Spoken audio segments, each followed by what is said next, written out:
So I think in terms of the big picture, what we're really dealing with is a global population that is targeted with mind control and forms of technology that are beyond the technologies that we know humans to possess. And as human beings, we're at different levels of susceptibility. Some people are easily programmed. Some people naturally resist authoritative tapes and programs. They recognize it, they shut it down, and they're constantly attacked anyways. Not because they did something wrong, but because they're powerful. Because they may have information to share with the world, and they may have shown themselves to be capable of tapping into great knowledge. And that's how I think some people can end up on the radar. And perhaps for a lot of other reasons, I've watched videos from other people on the topic that are discussing psychic attack, and there's many sources for it and many ways it can come about, and it doesn't always have to come about through necessarily intending it to come about. Someone simply focusing negative thought towards someone, or thinking constantly negatively about someone, or a group of people thinking negatively about someone at the same time, or in a collective, for whatever reason, it can have an effect if the person targeted is not protecting themselves, and we are capable of protecting ourselves. Now, I think that this is a very important topic to discuss: psychic protection. What is it? What is it not? And in the last few years, I've seen a lot of different YouTube channels rise and address this topic. And there's things in my own life where, I've seen things change in terms of consciousness over the course of a few years, and how it expresses itself in the content on YouTube. And I've seen an increase in women stepping forth with their own Gnostic knowledge. I've had to protect ourselves from these intrusive, demonic, archontic forces of deception, which are inherently mind parasites. And this alien invasion, as I've spoken about for years, seems to be something that very much is a part of what's taking place, but I see it taking place within consciousness, the consciousness of humankind. There's a male way it expresses it, the prototype, mind-controlled human, and a female way. And it is something to be aware of. So it's like a war on natural, organic human consciousness, a global psychic attack over the people of the earth. And we are at different levels of our ability to recognize what's going on and protect ourselves. And I think that we need to continue to have a conversation about it. It's already waging on the internet.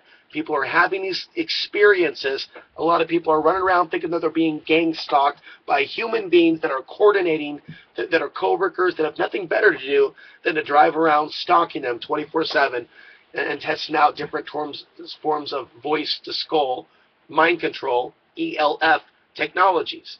And while these technologies are likely being tested on the population in the great numbers that people are claiming, with millions and millions of people working overtime, I mean, unless this is something like, something out of a movie where they're all really aliens and they're all really Terminators or robots,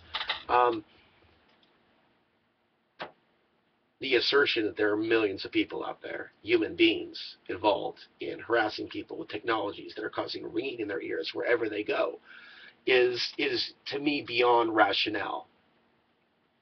But the phenomenon that's taking place of people having these experiences and having complications in their lives, and people being in this induced state of terror and panic that seems to be implanted into their consciousness, because it produces an effect that potentially may create an energy field or a leakage in the energy field that the archonic forces are feeding on and sucking, with an implanted false thought as to where it's coming from, the constant tear, when the entire time we may have the ability to turn off that type of an attack.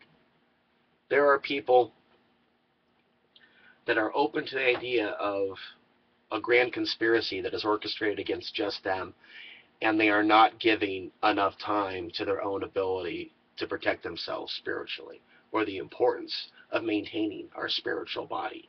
And when we see that there's a war on spirit, some people choose to say there's a war on Christianity and make it religious, let's say there's a war on true spirit, there's a war on truth, there's a war on humanity. When we identify that, we can then come and protect it and preserve that spirituality, that humanity, that integrity, that truth within us as we cherish it and realize it's not something to be taken for granted. So this conversation will continue. You can look up psychic protection, psychic defense, a lot of topics, a lot of different rabbit holes you can go through. You can learn about grounding. You can learn about Vipassana meditation. You can learn perspectives that exercise or proper diet, health, proper thinking. All these things and more, staying away from the wrong influences, can help us, at the very least, protect our mind from intrusion. And it's something I'll be addressing in the future. But ultimately, this topic of gang stalking, I think, is really about psychic attack from a very sophisticated spiritual attack upon humanity. And I believe that there's more than one solution, and there are basics of psychic self-defense that I think people should be armed with. And people should be open-minded to the concept of protecting their mind. There's nothing to lose from participating in a belief system that you are powerful enough to protect yourself from anything that would try to violate your free will and lead you astray.